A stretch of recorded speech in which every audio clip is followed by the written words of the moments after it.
आज हम देखेंगे फिजिक्स क्लास 11th के 1 मार्क्स के क्वेश्चंस और अकॉर्डिंग टू डिलीटेड सिलेबस बनाई है मैंने ये वीडियो। ठीक है, अब देखो इससे पहले ना मैंने 2 वीडियोस और बनाई थी, पर वो किसी ने वीडियो नहीं देखी है ना, तो यार वो बहुत बड़ी गलती कर रहा है। ठीक है, तो आई बटन में लिंक आ रहा होगा, उन वीडियोस को भी आप वॉच कर सकते हो। ऐसा क्यों भाई? क्योंकि ना देखो वो वीडियोस यार मोस्ट इंपॉर्टेंट है। ठीक है, अगर मान लो कल आपका पेपर है या परसों आपका पेपर है ना, तो वो बहुत ज़्यादा मदद करेंगी आपकी, क्योंकि अगर वो आपको क्वेश्चंस नहीं आते ना, तो यार मतलब आप बेवकूफ़ी कर रहे हो भाई। ठीक है, क्योंकि वो दी मोस्ट इंपॉर्टेंट क्वेश्चंस है। ओके, तो बात करते हैं कि भाई ऐसे कौन से क्वेश्चंस हैं जो कि यार 1 मार्क में भी आपको एग्जाम में देखने को मिल सकते हैं। देखो इसमें ना मैंने मोस्ट रिपीटेड क्वेश्चंस लिए हैं जो यार आपको मतलब देखने को मिलते ही हैं। ठीक है, चाहे वो किसी भी स्कूल का पेपर उठा के देख लो आप, ये क्वेश्चंस तो है ना फिक्स है यार, ये आते ही हैं मतलब एग्जाम में। ठीक है, देखो अब है ना इस वीडियो के ना 3 पार्ट्स होने वाले हैं। देखो इस वीडियो में तो ना हम 3 यूनिट को कवर कर लेंगे, फिर उससे अगले में भी 3 को, फिर यूँ लास्ट में जितना बच गया वो कर लेंगे। ठीक है, क्योंकि यार एक वीडियो में इतना पॉसिबल नहीं हो पाता कि मैं आपको सारी यूनिट एक में बता दूँ। वैसे तो क्वेश्चंस मैंने बहुत कम कम लिए हैं, जैसे अगर आप देखोगे तो हर यूनिट से मैंने सिर्फ 2 2 3 3 क्वेश्चन ही लिए हैं। ठीक है, लेकिन हो सकता है कि आपको समझाने में थोड़ा टाइम लग जाएगा, तो इसलिए मैंने इसके 3 पार्ट्स करे हैं।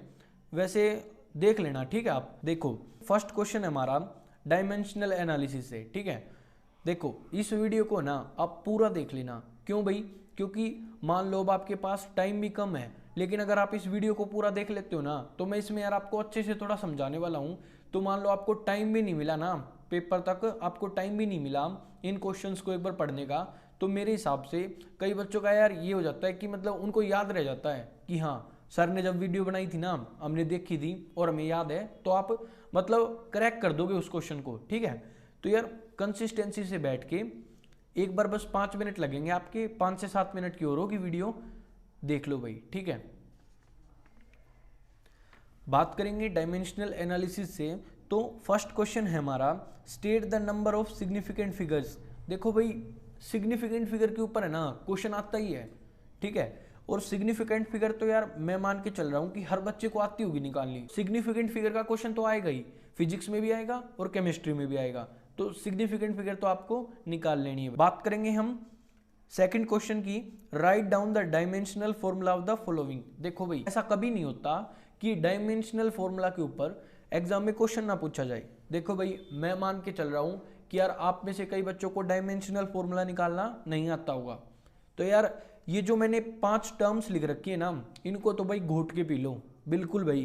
क्योंकि यार 11th क्लास का जो एग्ज़ाम होता है ना, उनमें मैंने देखा है कि ज़्यादातर है ना यही टर्म्स पूछी जाती हैं डायमेंशनल फॉर्मूला निकालने को। और एक है ना यहाँ पे मुझसे छूट गई थी, तो वो मैंने नीचे लिख दी थी, टॉर्क। ठीक है, अब देखो भाई अगर आपने आज तक बिल्कुल भी डायमेंशनल फॉर्मूला नहीं निकाला है ना, तो ना ये तो भाई आपको आने ही चाहिए। देखो मैं आपको थोड़ा आइडिया दे देता हूँ कि डायमेंशनल फॉर्मूला हम कैसे निकालते हैं किसी भी टर्म का। ठीक है, देखो डायमेंशनल फॉर्मूला निकालने के लिए किसी भी टर्म का सिर्फ हमें 2 चीज़ों का पता होना चाहिए। एक तो भाई कि हम मास को किससे डिनोट करते हैं, कैपिटल एम से, लेंथ को किससे डिनोट करते हैं, एल से, और टाइम को हम डिनोट करेंगे कैपिटल टी से। ठीक है, एक तो ये चीज़ आपको पता होनी चाहिए। और एक जो भी टर्म आपको दे रखी है जिसका डायमेंशनल फॉर्मूला पूछ रखा है ना, उसका आपको कोई भी फॉर्मूला, कोई भी, ठीक है, कोई भी फॉर्मूला पता होना चाहिए। जैसे मैं आपको इजी से स्टार्ट करता हूँ। ऐसा क्यों भाई? क्योंकि हर तरह का बच्चा होता है यार वीडियो देखने वाला। ठीक है,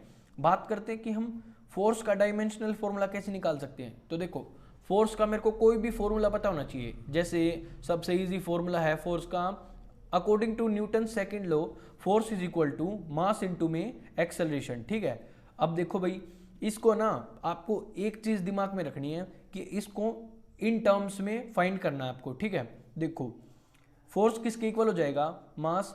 एक्सेलरेशन को मैं लिख सकता हूं वेलोसिटी अपॉन टाइम। ठीक है, क्या अब इन टर्म्स में आ गया सारा? नहीं भाई, अभी वेलोसिटी को और चेंज करना पड़ेगा हमें। तो देखो वेलोसिटी को आप क्या लिख सकते हो, डिस्प्लेसमेंट अपॉन टाइम। ठीक है, डिस्प्लेसमेंट अपॉन टाइम। देखो भाई अब आगे मास में आ गया, लेंथ में आ गया। डिस्प्लेसमेंट लेंथ ही तो होती है, डिस्टेंस क्या होता है भाई, लेंथ होती है एक। और डिस्प्लेसमेंट उसकी वेक्टर क्वांटिटी, तो वो भी लेंथ होती है, ठीक है। टाइम आ गया, तो बस अब इनको डिनोट कर देंगे सीधा। मास को किससे डिनोट करूंगा मैं, m से। डिस्प्लेसमेंट को करूंगा मैं l से। टाइम का स्क्वायर हो जाएगा, ठीक है। तो क्या यूनिट निकल के आ गई हमारी, इसको मैं कैसे लिख सकता हूं, और ml(t⁻²), ठीक है। देखो भाई मेरे हिसाब से ना आपको समझ में आ गया होगा, हमें फॉर्मूला की जरूरत है, ठीक है। आपको फॉर्मूला पता होना चाहिए, आप किसी का भी डायमेंशनल फॉर्मूला आसानी से निकाल सकते हो, ठीक है। देखो भाई अगर किसी को यहाँ से समझ में आ गया हो ना तो ठीक है, नहीं यार इन 5-6 को तो घोट के पी लो भाई, पूछा ही जाएगा। और ज़्यादातर मैं देखता हूँ कि पावर और बल्क मॉडुलस ऑफ इलास्टिसिटी का जरूर पूछा जाता है एग्जाम में, ठीक है। तो ये कर लेना भाई, ये 2 क्वेश्चन यार आपको जरूर एग्जाम में देखने को मिल सकते हैं, सिग्निफिकेंट फिगर के ऊपर भी और डायमेंशनल फॉर्मूला के ऊपर भी, 2 ही लिए मैंने। इससे बात करते हैं काइनेमेटिक्स की। देखो भाई जैसे इसके अंदर ये क्वेश्चंस फिक्स है ना, वैसे ही ना काइनेमेटिक्स के अंदर फिक्स है कि है ना, एक तो भाई डॉट प्रोडक्ट का क्वेश्चन है ना जरूर आता है, ठीक है। और बिल्कुल आसान है भाई। देखो जैसे आपको डायमेंशनल फॉर्मूला निकालने के लिए 2 चीज़ों की जरूरत होती थी ना, वैसे ही है ना डॉट प्रोडक्ट निकालने के लिए भी भाई सिर्फ 2 बातों का पता होना चाहिए आपको, ठीक है। बात करते हैं क्या मतलब, क्या बातें पता होनी चाहिए हमको। देखो डॉट प्रोडक्ट के अंदर, ठीक है, डॉट प्रोडक्ट के अंदर अगर हम आई कैप की मल्टीप्लाई करेंगे आई कैप से तो वो 1 के इक्वल होगा, ठीक है। वैसे ही अगर हम जे कैप की मल्टीप्लाई करेंगे जे कैप से तो वो भी 1 के इक्वल होगा, और के कैप की अगर मल्टीप्लाई करेंगे के कैप से तो वो भी 1 के इक्वल होगा, ठीक है। अब बात करते हैं यार अगर हम इनकी कोरोस्पोंडिंग मल्टीप्लाई करते हैं, मतलब आई की जे से, ठीक है, और जे की के से, ठीक है, और के की आई से, तो वो यार हमेशा 0 के इक्वल होगा, ठीक है। बस ये 2 बातें पता होनी चाहिए, एक ये और एक ये।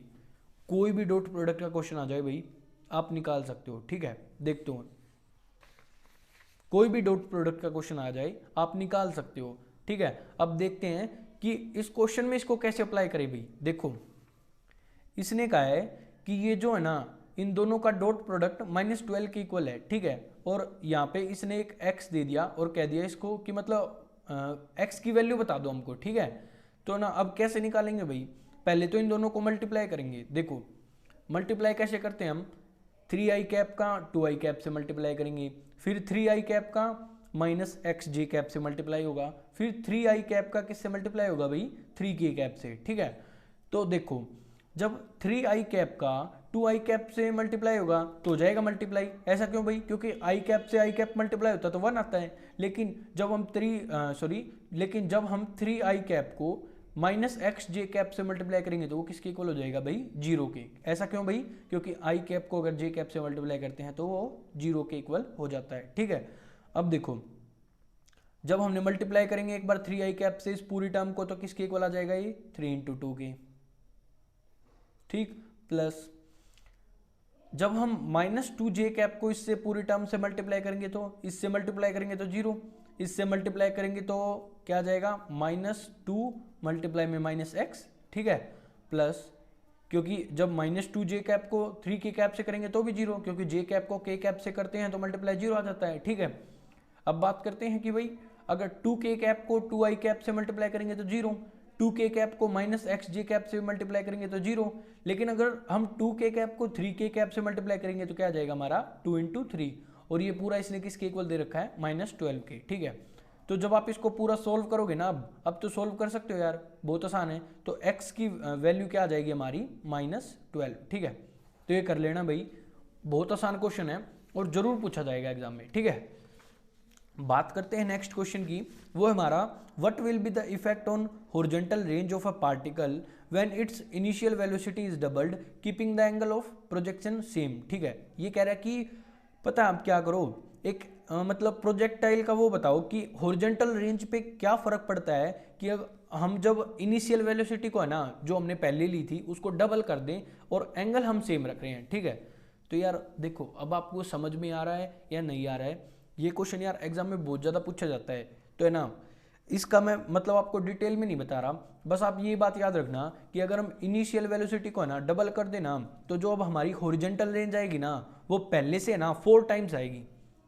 आई बात समझ में, कि जो हमारी हॉरिजॉन्टल रेंज आएगी ना, वो जो पहले हमारी हॉरिजॉन्टल रेंज थी ना उसका 4 टाइम्स आएगी। ठीक है, सिंपल एग्जाम में कैसे करना भाई, अगर ये क्वेश्चन आ जाता है ना तो सिंपल आप ये लिख देना r dash is equal to 4r, और आपको क्या बताना है इसके अंदर कि r डैश क्या हमारा वो हॉरिजॉन्टल रेंज है जब हमने मतलब इनिशियल वेलोसिटी को डबल कर दिया। ठीक है, और वैसे ही बताना कि r क्या हमारा जब हमारी वेलोसिटी डबल नहीं हुई थी ना, जब क्या था हमारी हॉरिजॉन्टल रेंज। तो बस ये है भाई, इसका आपको पूरा 1 मार्क मिल जाएगा। ठीक है, नेक्स्ट क्वेश्चन की बात करते भाई। देखो इस टाइप का क्वेश्चन है ना एग्जाम में जरूर मिलता है भाई। देखो मैंने देखा ना काइनेमेटिक्स में से ना एक तो डॉट प्रोडक्ट के ऊपर, एक यार प्रोजेक्टाइल मोशन पे, और एक क्वेश्चन तीसरे टाइप का बनता है डिस्टेंस या डिस्प्लेसमेंट की टर्म पे। ठीक है, देखो बात करते हैं क्वेश्चन की। तो क्वेश्चन है हमारा, if distance travelled by a particle is zero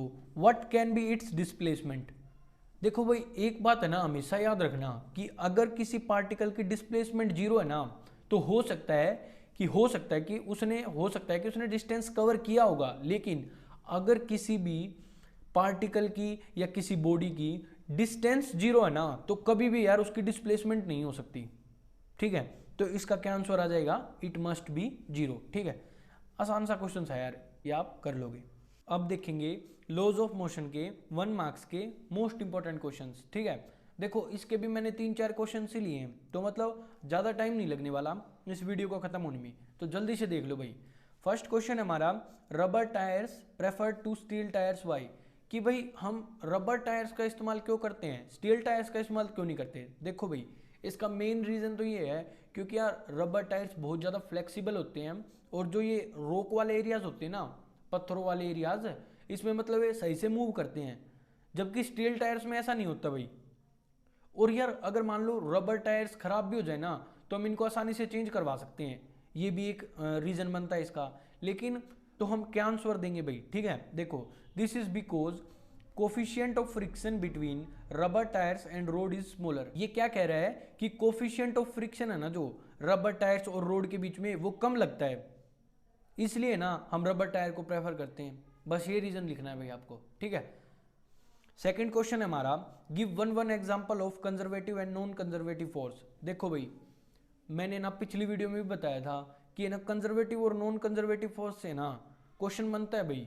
और अगर ना क्वेश्चन है ना उसमें नहीं पूछा गया, मतलब आपको 2 मार्क्स में या 3 मार्क्स में नहीं पूछा गया ना, तो एग्जाम्पल तो जरूर पूछे जाते हैं।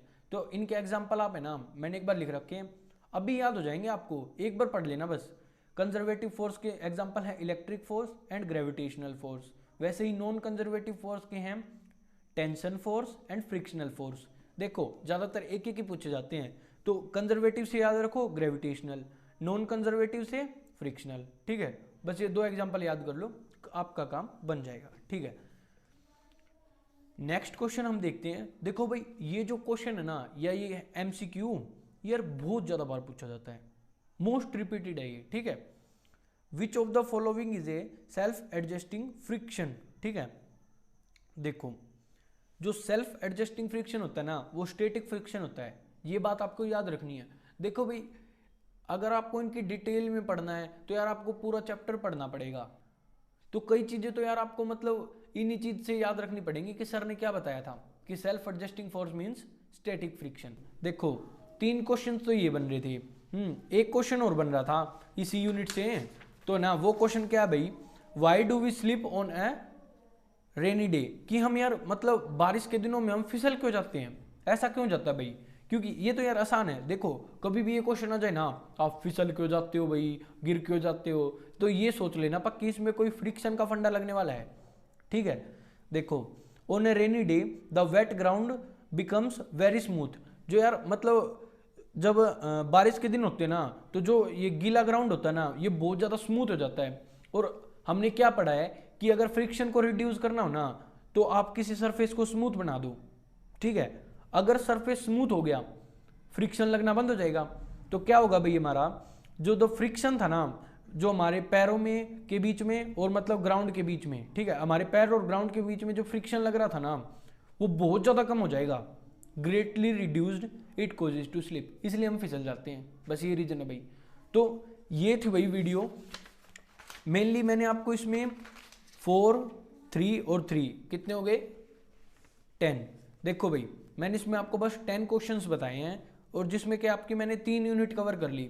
और भाई मोस्ट इंपॉर्टेंट क्वेश्चंस थे ये, आपको ये ना पूरी वीडियो देख ली होगी आपने जरूर, मेरे हिसाब से भाई क्रैक कर दोगे अगर ये क्वेश्चन आ गए तो। ठीक है, नेक्स्ट वीडियो का वेट करना, सब्सक्राइब कर दो चैनल को।